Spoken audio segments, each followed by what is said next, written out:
La Regione del Veneto ha avviato tramite Veneto Strade la gara per la progettazione del raddoppio della SP42 Jesolana nel tratto tra Jesolo e Cavallino Treporti. L'intervento, lungo 4,8 km e dal valore stimato di circa 73 milioni di euro, si inserisce in una strategia più ampia di potenziamento degli accessi al litorale veneziano, area di forte rilevanza turistica. La fase progettuale, finanziata dalla Regione, mira a migliorare sicurezza e fluidità del traffico ed è il risultato di un percorso condiviso con gli enti locali, in coerenza con altri grandi interventi infrastrutturali in corso o programmati.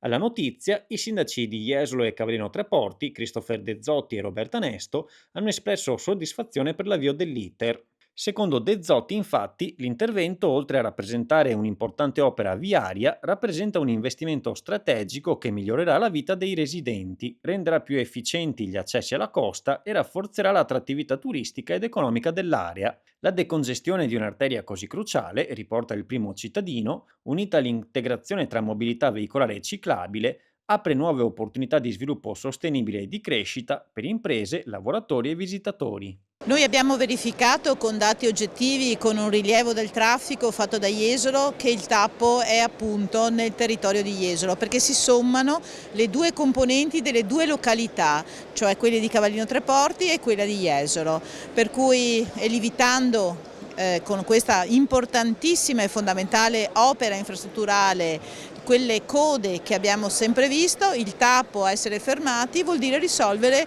gran parte dei problemi del traffico per la nostra località e ovviamente anche per quella di Jesolo. Noi siamo particolarmente soddisfatti che l'iter stia andando avanti, siamo consapevoli che è un lungo percorso, però se mai si inizia, mai si arriva alla fine. Iniziamo da via Roma Destra per poi arrivare a riqualificare anche il ponte, non escludiamo di poter anche intervenire come comune di Cavallino Treporti perché un segnale tangibile deve essere fatto anche dal nostro comune e evitare di avere dei tappi consente di arrivare con delle modalità